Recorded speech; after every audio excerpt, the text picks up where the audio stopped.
Mohon sangat-sangat supaya Timbalan Menteri janganlah jawab panjang sangat. Bagilah ruang untuk orang tanya soalan. Soalan saya nombor 10. Terima kasih Puan Ketua.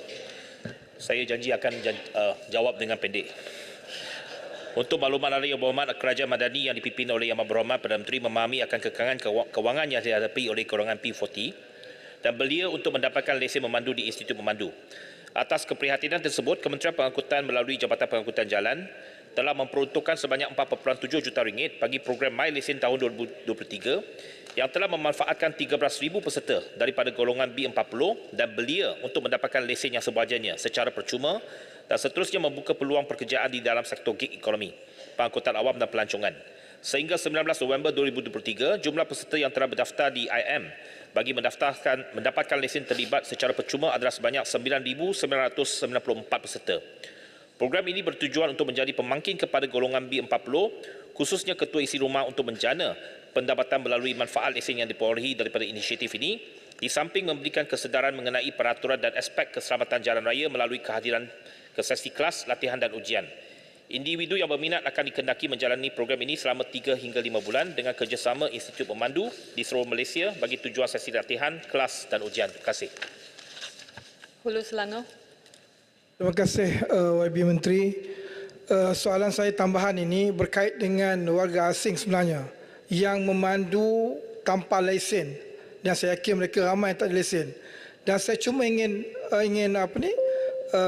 jawapan daripada YB Menteri, apakah tindakan yang boleh diambil oleh warga asing sebab apabila berlaku aksiden memang jadi masalah besar. Dan saya just nak tahu je apakah tindakan daripada kementerian mengenai warga asing yang tidak ada lesen, aksiden dan sebagainya. Terima kasih. Puan Ketua, saya nak tanya balik kepada Yang Berhormat. Adakah Yang Berhormat mencadangkan supaya kita lesenkan warga asing ini? Tidak, saya tidak maksud begitu. Saya perlukan tindakan, apakah tindakan daripada kementerian? Kalau tindakan penguasaan lah.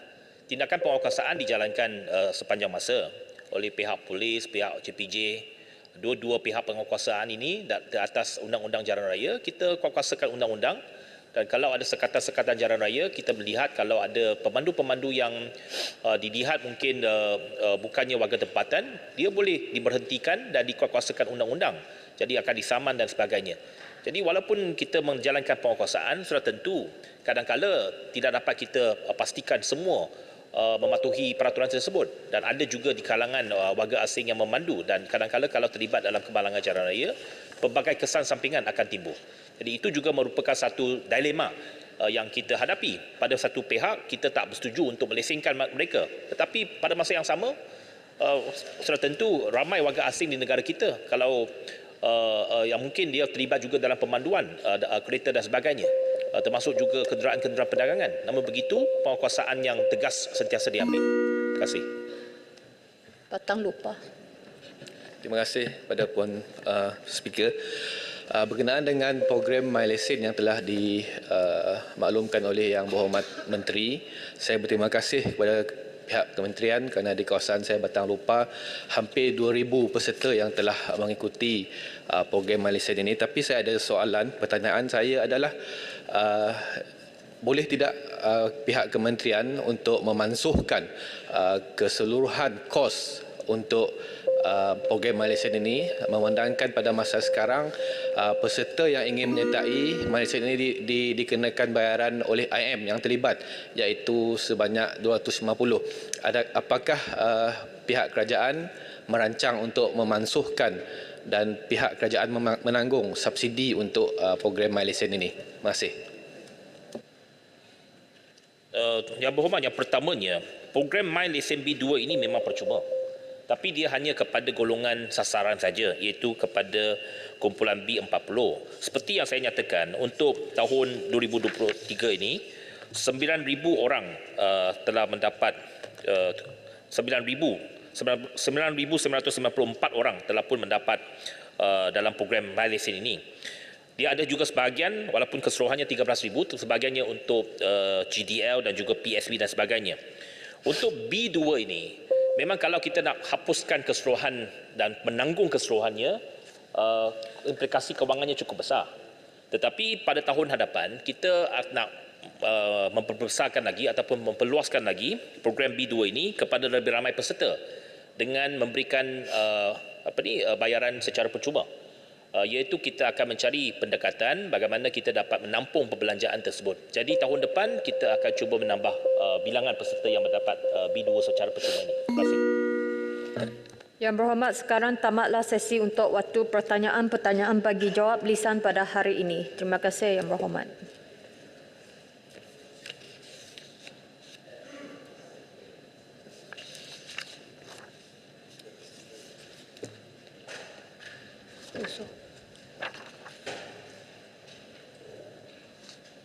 Siapa nak bawa usul?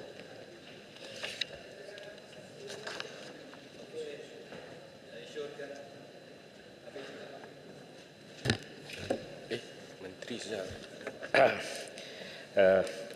Tuan Yang Pertua, mengikut peraturan mesyuarat 12/1, saya mohon mencadangkan bahawa mesyuarat pada hari ini tidak akan ditangguhkan sehingga selesai dibahas dan diputuskan di peringkat jawatankuasa Kementerian Pertahanan dan Kementerian Pelancongan Seni dan Budaya bagi rang Undang-Undang Perbekalan 2024 dan usul anggaran perbelanjaan pembangunan 2024, dan selepas itu Majlis Mesyuarat akan ditangguhkan sehingga jam 10 pagi hari Isnin 27 November 2023. Saya menyokong.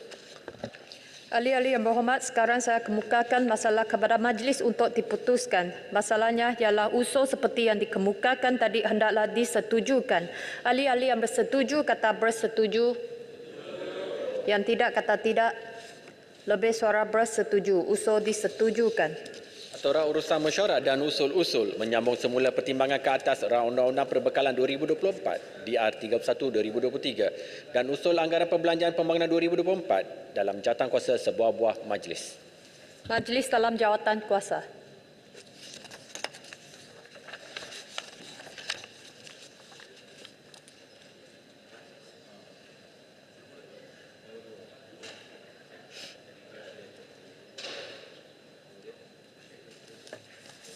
Kepala Bekalan B60 dan Kepala Pembangunan P60 di bawah Kementerian Pertahanan terbuka untuk dibahas.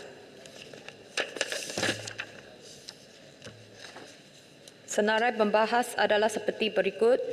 YB Bukit Bendera, YB Tanah Merah, YB Sri Gading, YB Ketere, YB Kepong, YB Lumut, YB Pasir Gudang, YB Pendang, YB Jelutong, YB Badan Serai, YB Batu Pahat, YB Tangga Batu, YB Sik, YB Arau dan YB Ipoh Timur. Saya jemput Yang Berhormat Bukit Bendera. Terima kasih Puan Pengerusi kerana memberi ruang dan juga peluang kepada Bukit Bendera untuk mengambil bahagian dalam perbahasan peringkat jawatankuasa bagi Kementerian Pertahanan. Jadi saya akan terus ke butiran 02000 khususnya sub butiran 020100 iaitu bantuan bersama. Saya ingin bangkitkan peranan wanita khususnya dalam anggota tentera Malaysia. Jadi golongan wanita memainkan peranan yang besar dalam pembangunan dan juga keselamatan negara. Jadi menurut statistik yang telah diberikan dari pihak kementerian, terdapat sebanyak jumlah 3,651 anggota wanita yang berkhidmat dalam TLDM, jumlah 1,319 anggota wanita yang berkhidmat dalam Tentera Udara Diraja Malaysia dan juga bagi Angkatan Tentera Diraja Malaysia untuk angkatan tetap dan juga askar wataniah terdapat jumlah sebanyak 21,072 anggota wanita. Jadi dalam Angkatan Tentera Malaysia terdapat ramai anggota wanita yang terselah, dari termasuk nombor 1 Lieutenant Commander Puteri Syazwani Megat Ahmad Syariman yang merupakan wanita pertama mempunyai kemahiran musnah peluru dan juga bahan letupan. Jadi kedua Jenusha anak perempuan Bala Krishna Mutiah iaitu pegawai wanita pertama dari Angkatan Tentera Malaysia yang berjaya menamatkan pengajian dan latihan ketenteraan di United States Naval Academy dengan izin pada tahun 2022. Ketiga, Laksmana Pertama Rohana binti Jupri yang menjadi wanita pertama dinaikkan ke pangkat tersebut pada tahun 2020. Dan seterusnya, Lieutenant Colonel Nurhana Abdul Manaf, juruterbang helikopter wanita pertama di Malaysia, dan juga Major Patricia Yap yang merupakan juruterbang tempur wanita pertama di Asia. Jadi menurut butiran 01000 iaitu pengurusan, kerajaan juga perlu memastikan bahawa wanita dalam anggota tentera diberi layanan yang sama rata, malah mewujudkan satu persekitaran kerja yang selamat, termasuklah dengan menetapkan peraturan dan juga garis panduan untuk mencegah gangguan seksual dan juga diskriminasi berdasarkan jantina. Jadi Kertas Putih Pertahanan pada tahun 2020 telah menetapkan matlamat untuk mencapai sasaran 10% golongan wanita untuk menyertai ATM pada masa terdekat. Jadi menurut Kertas Putih tersebut, kerajaan akan mengutamakan pengambilan individu-individu yang berkelayakan, yang kompeten, terutamanya dalam bidang sains, teknologi, kejuruteraan dan seterusnya. Jadi KPP ini berjanji bahawa kerajaan akan terus menyediakan sokongan yang sewajarnya kepada wanita dalam ATM, termasuklah peluang untuk peningkatan kerja yang saksama, kemudahan bilik penyusuan dan juga subsidi perkhidmatan penjagaan anak bagi menggalakkan penyertaan wanita sebagai tenaga kerja. Jadi persoalannya, adakah inisiatif-inisiatif tersebut telah dilaksanakan dan juga adakah kerajaan akan memberi lebih peruntukan untuk lebih teruskan usaha-usaha ini. Jadi sebenarnya sasaran 10% ini agak rendah memandangkan populasi wanita di Malaysia adalah 47.4%, iaitu hampir separuh. Malahan graduan-graduan wanita di IPTA telah juga mencecah 70% daripada jumlah graduan. Jadi kerajaan juga perlu mengambil inisiatif untuk menarikkan permintaan wanita dalam tentera dengan mengadakan kempen ataupun roadshow dengan izin, pengambilan anggota baru untuk memaparkan kewibawaan wanita dalam tentera untuk mengubah persepsi bahawa ketenteraan semata-mata satu bidang yang dicuburi oleh kaum lelaki. Jadi saya juga tertarik dengan kenyataan Lieutenant Colonel Putri Syazwani yang telah menyatakan di mana beliau kata walaupun golongan wanita mungkin ada limitasi daya kekuatan fizikal berbanding kaum lelaki, namun wanita tiada limitasi dari aspek kekuatan mental, ilmu pengetahuan dan juga kebijaksanaan personality. Jadi kod 2000 perkhidmatan dan juga bekalan iaitu menambahkan fasiliti di pejabat-pejabat dan juga kem-kem tentera untuk memudahkan penugasan wanita, termasuklah bilik air wanita dan juga bilik penyusuan. Dan di sini saya juga mencadangkan bahawa jawatan kuasa hal ehwal wanita diwujudkan di ketiga-tiga perkhidmatan ATM dan juga di tahap kementerian bagi menyelaraskan dasar-dasar berkaitan dengan permekasaan wanita dan kebajikan anggota wanita di tentera Malaysia. Puan Pengerusi minta 1 minit lagi untuk tambah nak landing. Jadi dengan ini, keamanan sejagat hanya boleh dicapai apabila wanita dan lelaki bekerjasama sebagai rakan secara dalam rangka menguruskan konflik serta mewujudkan keamanan yang lesari. Jadi sememangnya golongan wanita memainkan peranan yang amat penting dalam Angkatan Tentera Malaysia, sama ada dalam kemahiran strategik, komunikasi, logistik, perubatan, kejuruteraan dan sebagainya. Terutamanya dalam menjalankan tugas misi kemanusiaan dan juga misi pengamanan pertubuhan bangsa-bangsa bersatu. Jadi wanita sudah tentu mampu membawa sudut pandangan dan juga pengalaman yang unik serta amat bernilai dalam proses membuat keputusan berkaitan dengan ketenteraan dan juga pertahanan. Sebuah proses yang selalunya dilihat dari sudut pandang lelaki semata-mata. Jadi dengan ini saya mengakhiri perbahasan saya dengan satu kata-kata, iaitu jangan lupa bahawa tangan yang menghayun buayan juga mampu membawa kereta kebal. Jadi dengan itu sekian, terima kasih.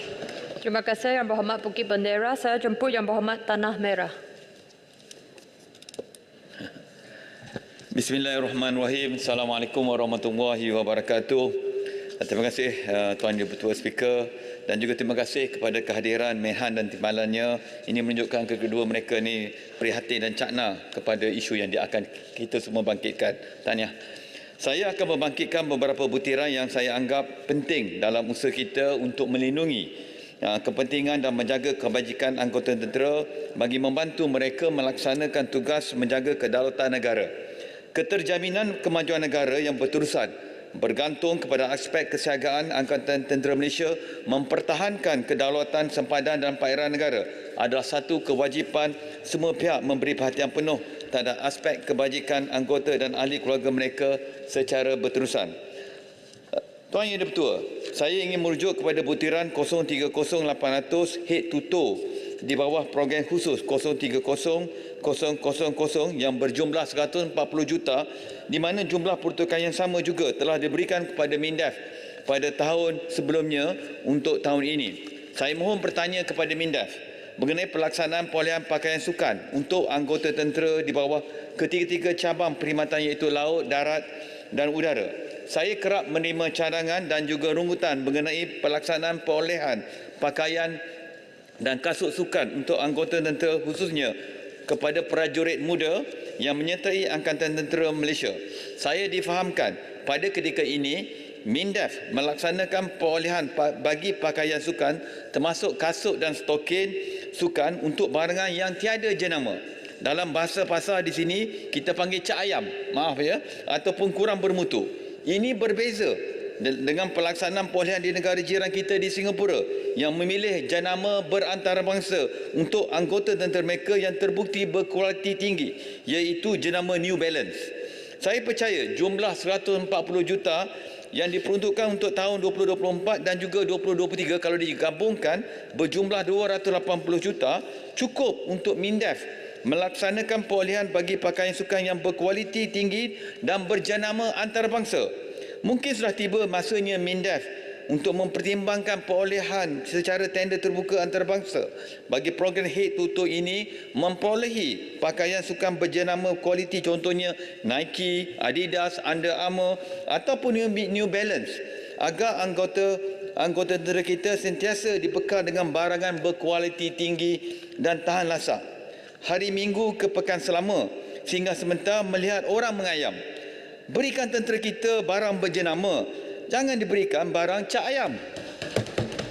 Untuk maklumat Tuan Yang Di-Pertua, pakaian yang sedia ada termasuk kasut dan juga stokin sukan yang diperoleh untuk anggota tentera mudah koyak dan cepat rosak.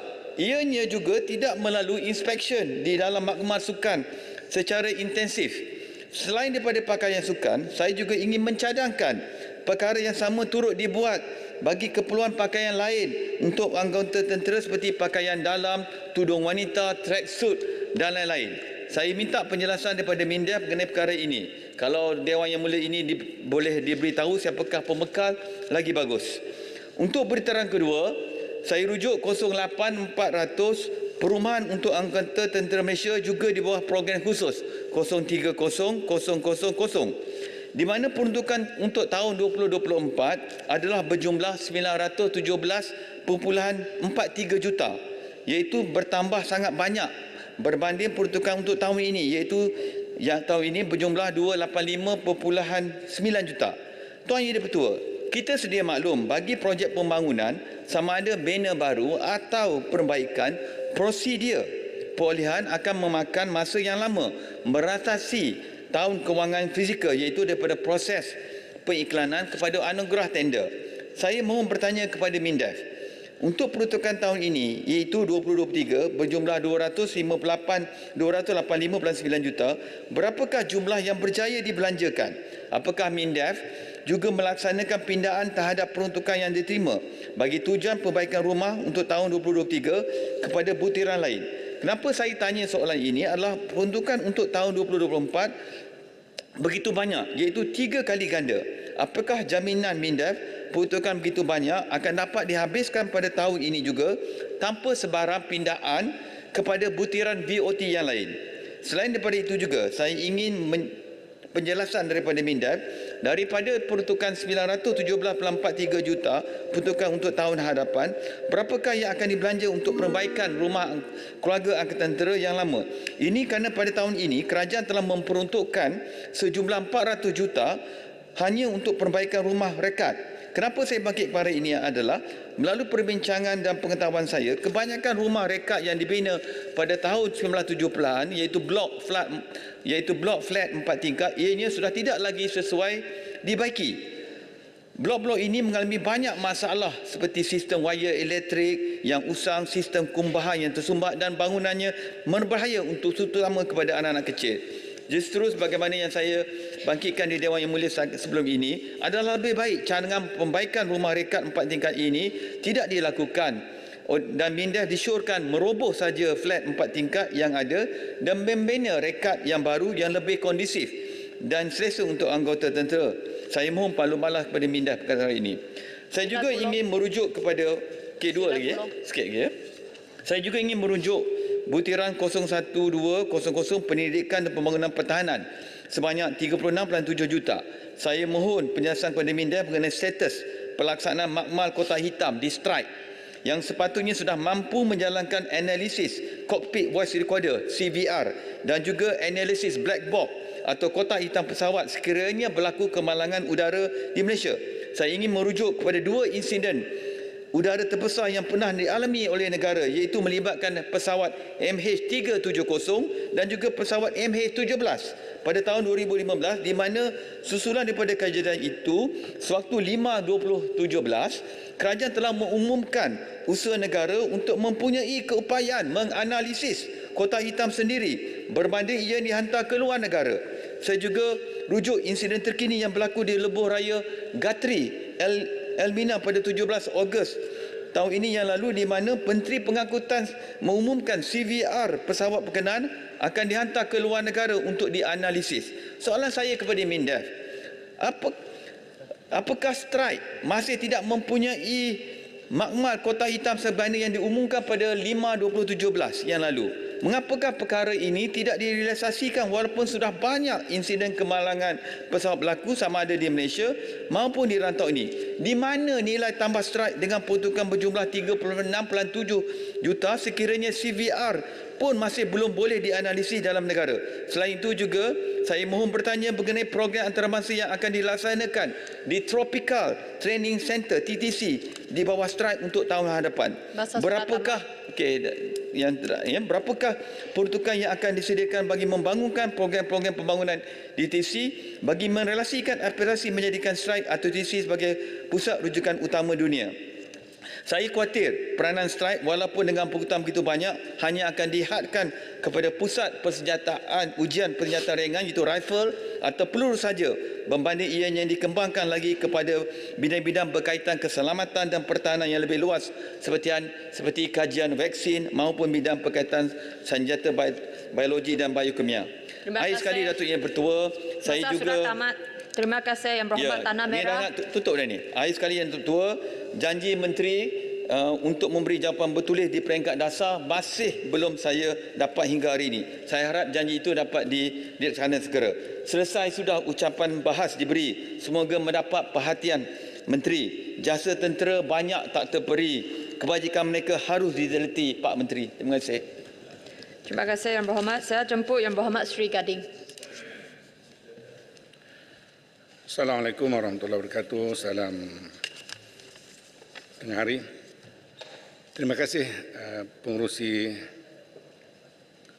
Pertama sekali butiran berkaitan dengan 01200 penyelidikan dan pembangunan pertahanan di mana berlaku pengurangan sebanyak 839,000. Berdasarkan urusan penyelidikan ini, Sri Gading ingin menyentuh sedikit mengenai isu pelaksanaan PLKN 3.0 yang diumumkan pada bulan lepas.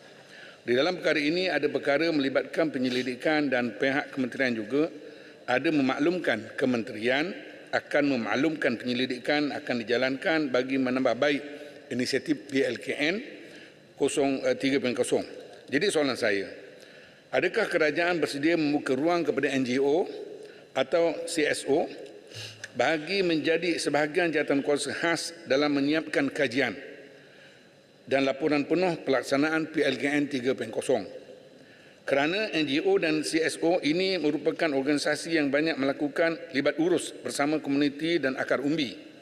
Bagi saya, peranan NGO, CSO akan lebih membantu pihak kementerian dalam laporan pelaksanaan PLKN kali ini. Sebagai contoh, Persatuan Pendidikan Diversity atau AOD dalam sebulan ini telah mencadangkan satu kertas putih PLKN 3.0 yang merumuskan cadangan penambah baik bagi PLKN 0 termasuk model-model khidmat negara di negara lain. Dan mereka juga telah melakukan perbincangan bersama bekas pelatih dan jurulatih baru-baru ini untuk mengambil pandangan mereka. Bagi Seri Gading, CSO sebegini harus diberi ruang untuk diambil pandangan dan cadangan mereka dibawa kepada jawatankuasa pelaksanaan PLKN 3.0 untuk dipertimbangkan. Seterusnya butiran 010200 pengurusan Jabatan Hal Ehwal GHEV melihatkan kepada penambahan sebanyak 160 juta lebih, bahawa terdapat peningkatan yang begitu tinggi di mana komitmen kerajaan Madani membela nasib veteran negara. Berdasarkan data yang dikeluarkan oleh JHEV, seramai kira-kira 40,000 veteran Angkatan Tentera Malaysia masih belum mendaftar dengan JHEV. Ini telah menyukarkan JHEV untuk menyalurkan bantuan. Apakah ada mekanisme yang sudah dirancang oleh kerajaan untuk mewajibkan pendaftaran veteran? Bolehkah kerajaan perincikan daripada peruntukan sebanyak 24 ini berapa yang akan digunakan untuk menampung kemudahan perubatan untuk veteran ATM, berpencen dan tidak berpencen? Dan adakah dengan peruntukan ini, adakah kerajaan juga melihat kepada keperluan kesihatan yang melibatkan kesihatan mental untuk veteran? Soalan seterusnya, adakah kerajaan sudah memuktamadkan perancangan untuk mewujudkan jawatankuasa JHEV di setiap negeri, seperti contoh di Kelantan dan Terengganu yang sekarang berkongsi di HEV yang sama? Dan apakah program-program yang telah dirangka untuk memastikan bahawa bukan sahaja ekonomi dan kesihatan terjamin, malah kesihatan sosial veteran juga terjaga? Butiran seterusnya 030400 pengoperasian di ESS Zone melihat kepada butiran berkenaan merujuk kepada pengoperasian di zone ini terdapat peningkatan sebanyak 14,700,000 lebih. Terima kasih kepada kerajaan kerana sentiasa memastikan keselamatan tertinggi di kawasan berkenaan. Dengan pengertian ini, apakah akan ada pertambahan anggota di kawasan tersebut? Jika ada, minta kementerian perincikan. Dan apakah akan ada aset-aset baru akan digunakan di zon demi memastikan keselamatan kawasan ini? Seterusnya, Malaysia bersama Brunei, Indonesia dan Filipina pernah melaksanakan Ops Maharlingga dalam meningkatkan keselamatan di kawasan perairan Sabah dan berjaya menahan pesalah yang telah melanggar undang-undang negara. Bolehkah kerajaan beri status terkini berkenaan operasi ini, sama ada ia masih diteruskan atau tidak? Jika ya, bagaimana tahap kesiapsiagaan aset ketenteraan dan keselamatan negara dalam melaksanakan operasi ini? Bolehkah kementerian membentangkan kepada Dewan apakah tahap kooperasi dari orang awam dan komuniti di kawasan zon dan apakah terdapat sebarang program yang dilaksanakan bersama komuniti di kawasan-kawasan ini? Sila Gulong. Akhir sekali, butiran 030900 penganjuran 5. Melihat kepada butiran 030900 yang merujuk kepada penganjuran 5, tiada diperuntukkan untuk tahun 2004 selaras dengan penganjuran 5 yang hanya akan dijalankan pada 2025. Selepas penganjuran 5 pada tahun ini, kita dapat melihat penerimaan yang baik daripada syarikat-syarikat yang ingin menyertai acara ini. Apakah status terkini berkenaan pembesaran kawasan pembangunan 5 dan bila dijangka ia akan siap untuk memastikan persiapan awal dapat dicapai? Sekian, terima kasih. Terima kasih Yang Berhormat Seri Gading. Dirantut. Sekejap. Terima kasih kepada Puan Speaker. Terima kasih juga saya ucapkan kepada 68 pelajar-pelajar tingkatan 6 dan seminar orang guru daripada Sekolah Menengah Kebangsaan Termin Jerantut yang hadir pada pagi ini berpakaian batik hitam. Semoga berjaya dalam peperiksaan STPM akan datang. Assalamualaikum. Saya jemput Yang Berhormat Ketere. Bismillahirrahmanirrahim. Assalamualaikum warahmatullahi taala wabarakatuh. Terima kasih Puan Pengerusi. Di sini saya terus kepada butiran 1000200 pengurusan Jabatan Hal Ehwal Veteran. Belanjawan 2024 menyaksikan Jabatan Hal Ehwal Veteran telah mendapat peruntukan sebanyak 272.2 juta, meningkat sebanyak 160.7 juta berbanding dengan belanjawan 2023. Dengan penambahan tersebut, saya ingin tahu apakah perancangan Kementerian Pertahanan dalam melaksanakan dan menyelesaikan masalah-masalah yang dihadapi oleh veteran. Di sini saya ingin cadangkan penambahan kaki tangan di pejabat Jabatan Hal Ehwal Veteran Negeri agar mereka dapat melaksanakan tugas dengan lebih efisien. Jawatan baru juga perlu diadakan di daerah-daerah. Memandangkan kedudukannya agak jauh dari pejabat Jabatan Hal Ehwal Veteran Negeri. Buat masa ini, pengurusi Jabatan Hal Ehwal Veteran daerah tidak ada sebarang gaji atau allowance untuk digunakan bagi menjalankan tugas mereka. Minta Mindef consider untuk jawatan tersebut.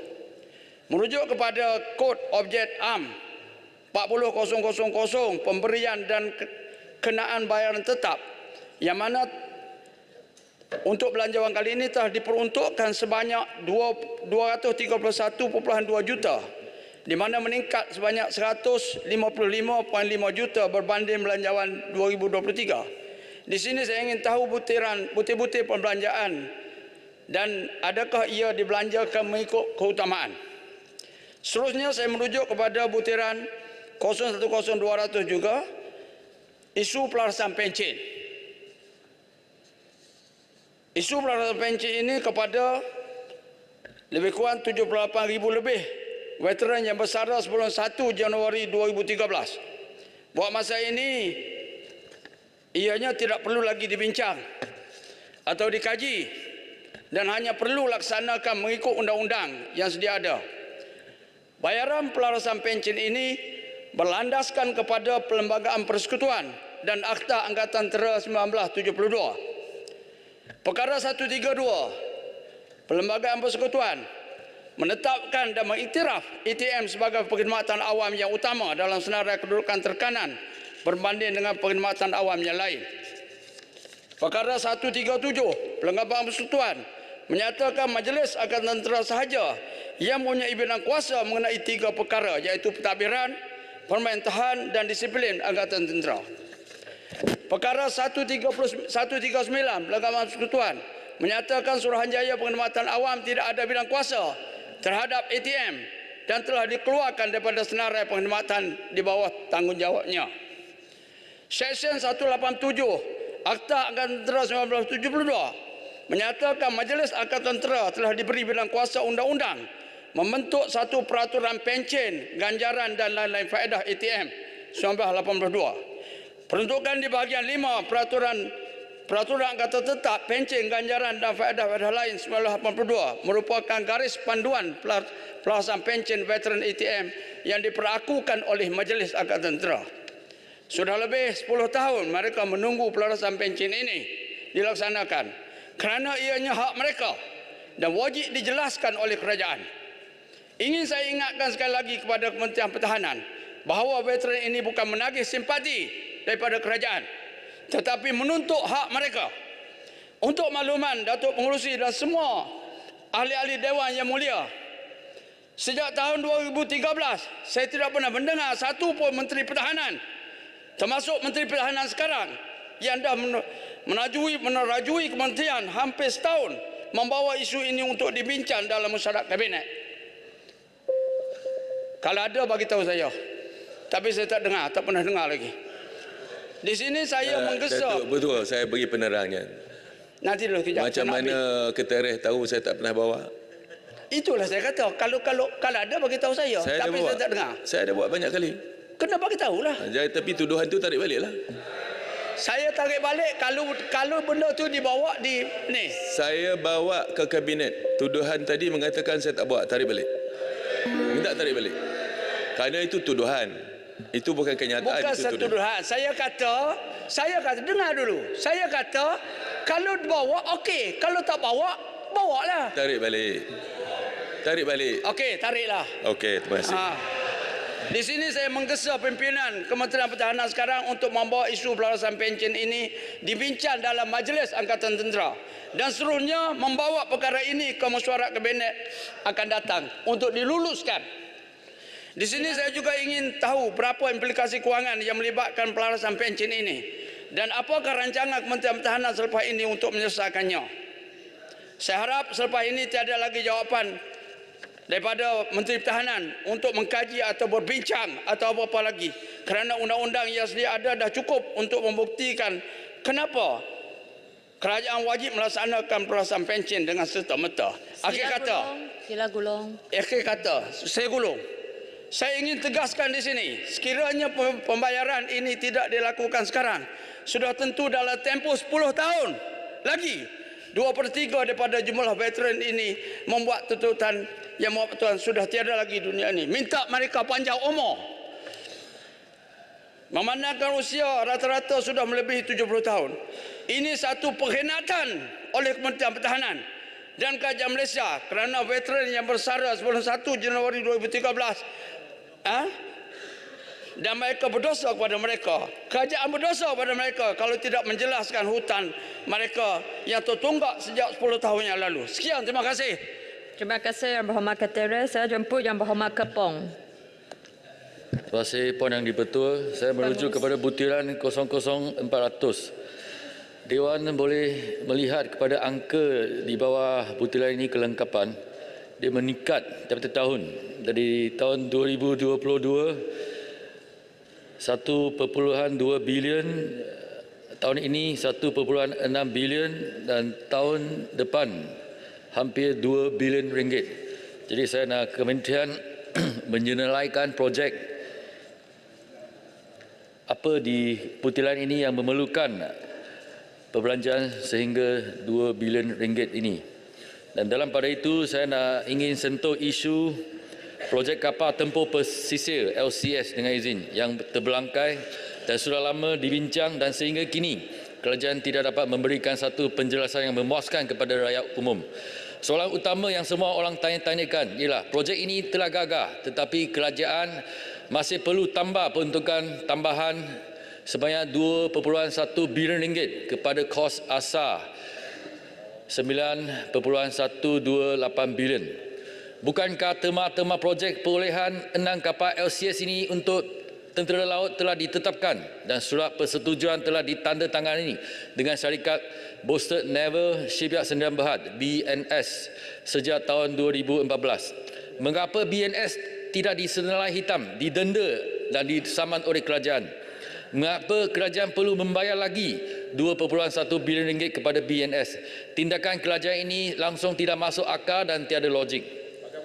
Justeru saya minta kerajaan menotakan isu LCS ini sempena belanjawan 2024 ini dengan memecahkan pegawai-pegawai kanan yang terlibat dalam skandal LCS ini serta mengambil tindakan undang-undang termasuk saman di mahkamah serta membuat report polis atau report SPRM demi meningkatkan ketelusan kerajaan dan keyakinan rakyat. Seterusnya saya nak menyentuh butiran 03000 penyelenggaraan kem. Tahun lalu dan tahun ini tiada peruntukan, tahun depan diperuntukkan 50 juta ringgit. Saya percaya ini adalah mengenai program latihan khidmat Nenggala 3.0 PLKN 3.0. Puan Yang di-Pertua, saya menyokong PLKN 3.0 projek ini diperkenalkan semula dengan tujuan untuk membentuk generasi muda yang berdisiplin, memiliki semangat patriotisme dan berbudaya madani di masyarakat yang Malaysia yang berbilang kaum. beberapa alasan mengapa PLKN 3.0 diperlukan. Ia bertujuan untuk memupuk rasa cinta akan negara dan kesedaran kebangsaan di kalangan generasi muda. Dan program ini juga menyediakan peluang untuk pembangunan kemahiran insania soft skills dengan izin seperti kepimpinan, komunikasi dan kerjasama dalam kumpulan berbilang kaum. Dan juga peserta PLKN 3.0 berasal daripada pelbagai latar belakang etnik dan program ini memberi peluang kepada mereka untuk berinteraksi dan bekerjasama. Akan tetapi, ada tinjauan awam mengatakan majoriti rakyat tidak bersetuju projek ini diadakan semula dengan alasan projek ini akan menggunakan perbelanjaan yang banyak, 50 juta ringgit.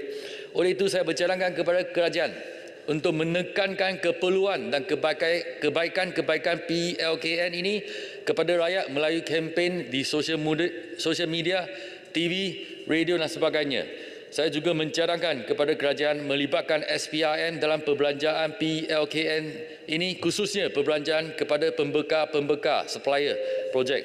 Dengan ini, sekian, terima kasih. Terima kasih Yang Berhormat Kepong. Saya jemput Yang Berhormat Lumut. Bismillahirrahmanirrahim. Assalamualaikum warahmatullahi wabarakatuh dan salam sejahtera. Terima kasih Puan Pengerusi. Saya akan bagikan beberapa perkara yang saya anggap penting berkaitan perihal kesiagaan Angkatan Tentera Malaysia dan juga usaha menjaga kepentingan veteran ATM. Di bawah butiran 010-100 pengurusan am, di mana peruntukan berjumlah 655.3 juta untuk tahun 2024. Daripada peruntukan yang banyak ini, berapakah jumlah yang disediakan untuk Malaysian Defence Cooperation Program? Kerana mengikut pembincangan saya dengan ramai pihak sebelum ini, jumlah geran bagi program MDCP selama ini hanyalah berjumlah 1 juta saja dan tidak pernah disemak ataupun ditambah. Pada pandangan saya, jumlah peruntukan program MDCP ini hendaklah ditambah mengikut mengambil kira kepentingan aspek diplomasi pertahanan atau soft power approach, khususnya dari kalangan negara rakan yang tidak bernasib baik seperti Afrika, Bangladesh, Timor Leste ataupun negara CLMV iaitu Kemboja, Laos, Myanmar dan Vietnam. Pendekatan kerjasama pertahanan untuk membantu negara-negara rakan yang miskin ini bagi aspek latihan profesionalism Angkatan Tentera mereka yang akan memberi manfaat dalam jangka masa panjang kepada Malaysia, khususnya membantu negara di platform Majlis Keselamatan Antarabangsa di persidangan pertubuhan bangsa-bangsa bersatu. Saya cadangkan agar peruntukan tahunan untuk program NDCP ini ditambah ke kadar yang lebih tinggi daripada jumlah 1 juta setahun. Butiran seterusnya 010-200 pengurusan Jabatan Hal Ehwal Veteran, di mana peruntukan pada tahun hadapan JEF telah diperuntukkan sejumlah 279.2 juta. Jumlah ini bertambah sebanyak 160.8 juta, iaitu 60% peningkatan daripada peruntukan tahun ini. Saya percaya jumlah ini adalah merangkumi bayaran saguati sebanyak RM1,000 kepada veteran berpencen dan tidak berpencen, sebagaimana yang diumumkan oleh Yang Berhormat Tambun sewaktu membentangkan bajet 2024 tempoh hari. Adakah sebahagian peruntukan ini akan digunakan untuk menambah baik sistem maklumat veteran ATM, iaitu Veteran Integrated Benefit System VIBES, sama ada maklumat veteran dalam usaha pendigitalan dokumen pesara tentera di bawah JEF. Kita tahu bahawa dokumen veteran tidak boleh dihapuskan di bawah akta. Dan bagi mereka yang telah pencen sebelum sistem VIBES diperkenalkan, adalah amat penting agar segala dokumen yang telah disimpan secara fizikal ini untuk direkod secara digital bagi rujukan JEF pada masa hadapan. Selain daripada itu, saya mohon penjelasan daripada MINDEF berkenaan peruntukan sejumlah 279.2 juta ini, berapakah yang akan disediakan bagi tujuan bantuan perubatan untuk veteran ATM.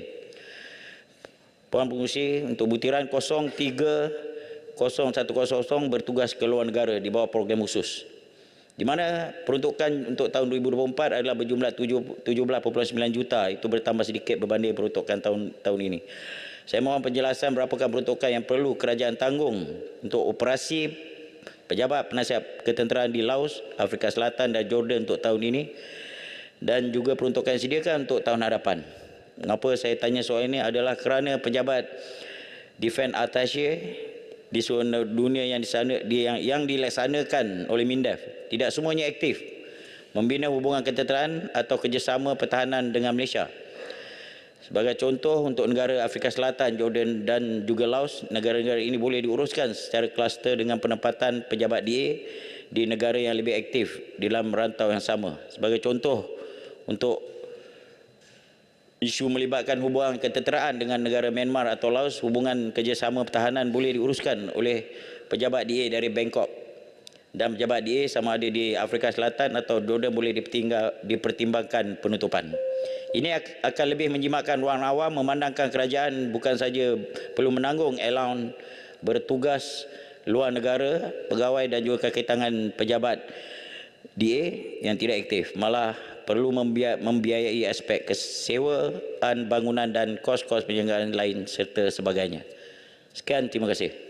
Terima kasih Yang Berhormat Lumut. Saya jemput Yang Berhormat Pasir Gudang. Terima kasih Puan Pengerusi. Assalamualaikum warahmatullahi taala wabarakatuh. Pasir Gudang mohon membahaskan butiran 010200 di bawah kepala B60 bertajuk pengurusan Jabatan Hal Ehwal Veteran. Mengapa saya memilih butiran ini untuk dibahaskan?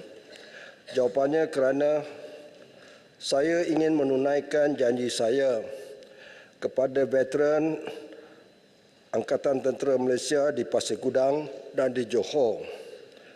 Secara berterus terang, pada masa ini saya adalah penaung Persatuan Veteran Angkatan Tentera Malaysia Pasir Gudang dan juga baru dilantik sebagai penaung Persatuan Veteran Tidak Berpencen Negeri Johor. Jadi saya minta Menteri Pertahanan memberitahu Dewan Rakyat pada hari ini jika ada berita baik tentang tuntutan pelarasan pencen bagi tentera yang berpencen pada atau sebelum 1 Januari 2013.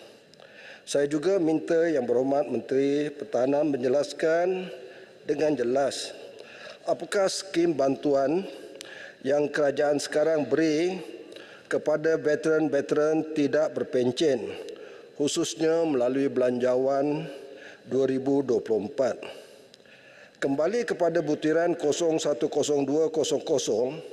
pengurusan Jabatan Hal Ehwal Veteran, saya minta penjelasan kepada Yang Berhormat Menteri kepada kod 40000 yang pada tahun 2023 bernilai hanya 75,624,200, tetapi kini telah meningkat tinggi kepada jumlah 230,208,500, iaitu pertambahan sebanyak 155 juta lebih. Adakah pertambahan ini termasuk imbuhan atau sumbangan kepada veteran tidak berpencen? Akhirnya, Puan Pengerusi, saya dengan ikhlas menyatakan sokongan kepada ucapan YB Ketereh yang sentiasa konsisten, berani dan tegas memperjuangkan veteran kita berpencen dan juga tidak pencen di seluruh Malaysia.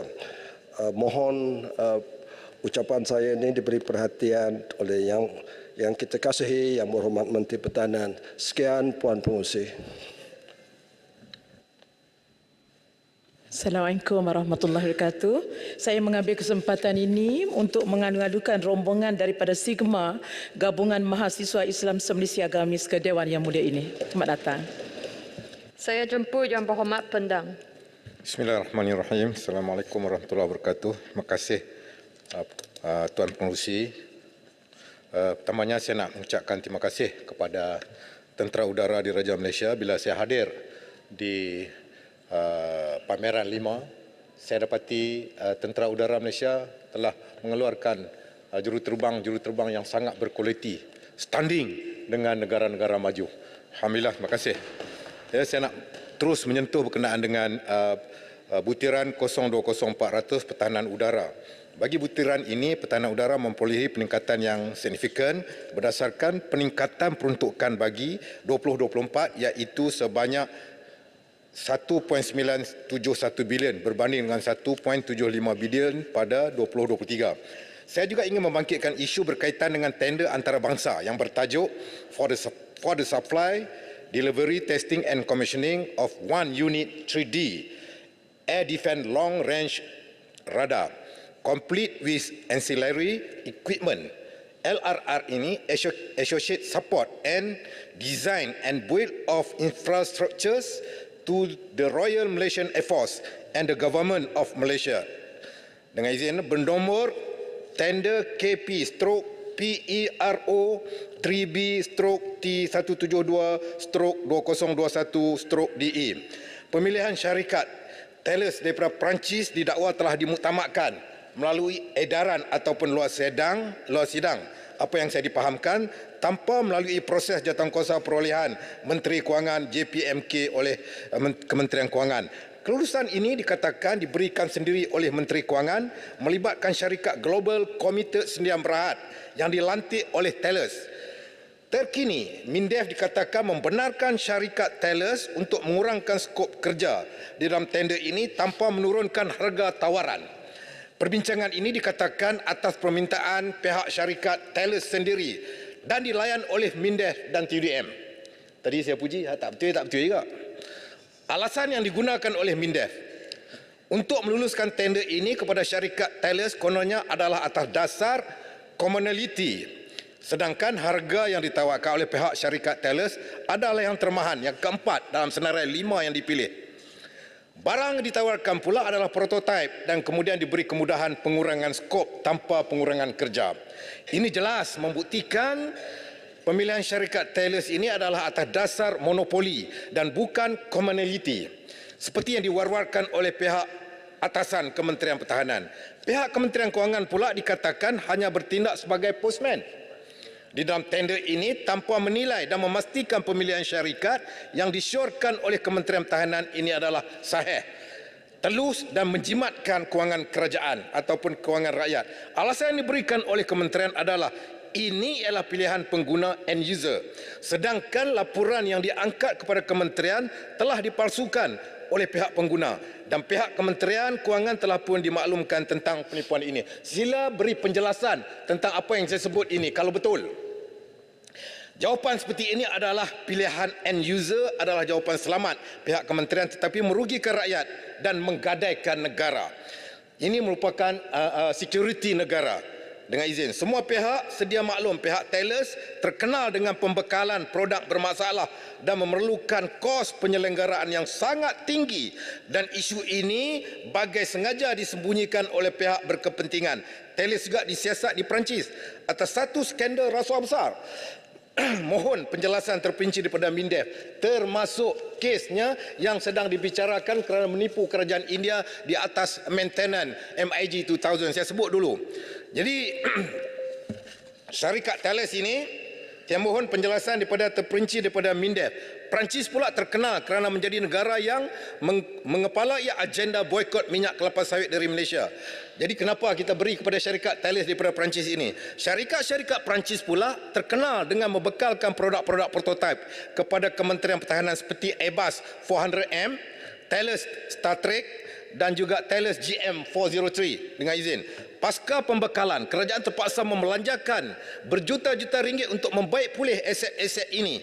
Sepatutnya menjadi kekangan utama kepada kementerian untuk membeli produk-produk pertahanan Perancis. Ada sebuah negara lagi yang memberi tawaran kepada Malaysia iaitu Sepanyol.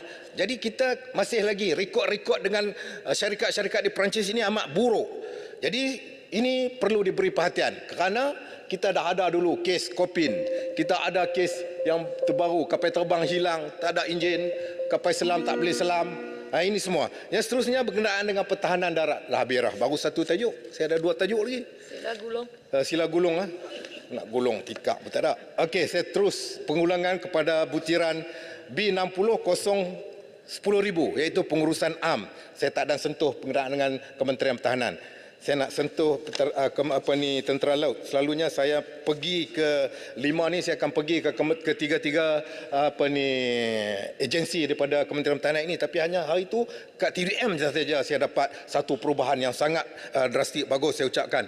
Berkenaan dengan aspek penambahkan baik urusan perolehan dan pembelian oleh pihak kementerian, apakah tindakan susulan Kementerian ekoran plan mobilisasi projek LCS yang didapati belum mencapai tahap yang signifikan oleh PAC di mana terdapat varian negatif atau kelewatan sebulan pada keseluruhan kemajuan projek berbanding dengan perancangan asal. Gancak dia ada di situ. Saya juga ingin mengetahui komitmen kementerian untuk mengetahui laporan kemajuan projek LCS kepada PAC setiap 3 bulan. Ini cadangan sehingga projek ini disiarkan sejajar dengan piawaran pengurusan projek. Selanjutnya apakah perincian mekanisme pelaksanaan program latihan khidmat negara termasuk model baharu yang akan diperkenalkan seperti latihan ketenteraan dan modul pembinaan negara. Apakah kesan yang ingin dengan izin intended objektif menerusi pelaksanaan program tersebut? Adakah ia benar-benar mampu menyemai semangat patriotisme dalam kalangan golongan sasar ini? Mohon penerangan lanjut daripada pihak media. Sekian, terima kasih Tuan Pengerusi. Terima kasih Yang Berhormat Pendang. Saya jemput Yang Berhormat Jelutong. Terima kasih Puan Pengerusi. Saya juga berterima kasih kepada Yang Berhormat Menteri yang hadir sendiri untuk mendengar perbahasan. Saya ingin menyentuh butiran 1000 enrolment. Atas subjek ini, saya ingin menarik perhatian Menteri dan bertanya, apakah langkah-langkah yang diambil oleh Kementerian untuk meningkatkan lagi penyertaan warga negara Malaysia, terutamanya daripada bangsa India dan Cina dalam Angkatan Tentera Malaysia? Menurut satu laporan yang diterbitkan oleh Free Malaysia Today, telah dinyatakan bahawa dalam satu jawapan di Parlimen pada tahun 2009, anggaran penyertaan rakyat Malaysia berbangsa Cina dan India hanyalah 0.3% dan 0.9%. Saya menggunakan kesempatan ini untuk meminta Yang Berhormat Menteri dan Kerajaan untuk meningkatkan lagi tindakan untuk kita cuba meningkatkan kemasukan penyertaan warga negara Malaysia khususnya daripada kaum India dan Cina dalam Angkatan Tentera. Saya ingin menyatakan bahawa rakyat Malaysia memang bersemangat dan mempunyai satu tahap patriotisme yang begitu tinggi. Tetapi apabila kita melihat kepada Angkatan Tentera Malaysia, kita mendapati bahawa terlalu clear dengan izin bahawa penyertaan dalam Angkatan Tentera Malaysia tidaklah begitu ramai, terutamanya daripada kalangan rakyat Malaysia daripada kaum India dan Cina. Jadi saya menggunakan kesempatan ini untuk menyeru Yang Berhormat Menteri dan Kerajaan sama ada untuk menubuhkan satu task force untuk memastikan bahawa kita meningkatkan lagi penyertaan daripada rakyat Malaysia, terutamanya kaum India dan Cina dalam Angkatan Tentera Malaysia.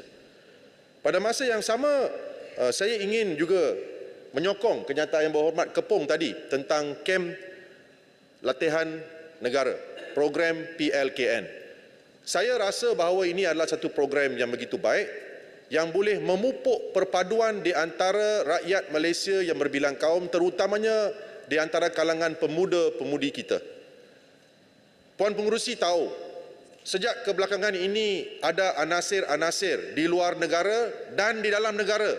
Ada juga ahli-ahli parlimen yang menyebarkan berita palsu. Dan kenyataan-kenyataan yang dibuat oleh ahli-ahli parlimen menyiarkan berita palsu, mengaitkan parti DAP dengan komunis dan sebagainya adalah perkara-perkara yang boleh menyebabkan masalah dalam negara kita. Kita kurang sedar bahawa negara Malaysia terdiri daripada rakyat Malaysia yang berbilang kaum. Maka kita mempunyai tanggungjawab untuk memastikan bahawa perpaduan di antara kaum sentiasa dipelihara dan kita pertahankan. Sebab itu saya percaya program latihan kem negara ini, PLKN, adalah satu program yang boleh menyemarakkan lagi semangat kita bersama, menyemarakkan lagi konsep bahawa kita walaupun merupakan kaum India, kaum Cina, kaum Melayu, Kadazan dan sebagainya adalah rakyat Malaysia. Dan melalui latihan-latihan yang dibuat dalam PLKN, saya percaya kita boleh juga mengeratkan tali persaudaraan di antara satu sama lain. Sebab itu saya menyokong usaha yang dibuat oleh Yang Berhormat Menteri. Cumanya saya minta supaya kita sentiasa memberi perhatian kepada keselamatan kerana terdapat kejadian-kejadian dahulu di mana semasa PLKN itu dilaksanakan ada pemuda-pemudi ataupun penyerta orang-orang yang menyertai kem ini mengalami kemalangan. Ada juga satu dua kejadian tragik yang berlaku di mana ada penyerta-penyerta PLKN ini meninggal dunia.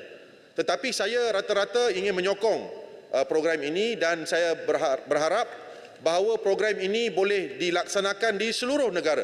Dan sebagai ahli-ahli parlimen saya terpanggil untuk menyokong program ini kerana saya percaya bahawa program PLKN ini boleh menyumbang kepada integrasi nasional di mana kita dapat menghakis dan juga kita dapat mempertahankan negara kita daripada anasir-anasir adalah ahli-ahli parlimen ataupun orang-orang luar negara yang cuba memecah belahkan kita. Puan Pengerusi, terima kasih di atas peluang yang telah diberikan. Terima kasih Yang Berhormat Jalutong. Ahli-ahli Yang Berhormat, Majlis Persidangan semula sebagai Majlis Mesyuarat.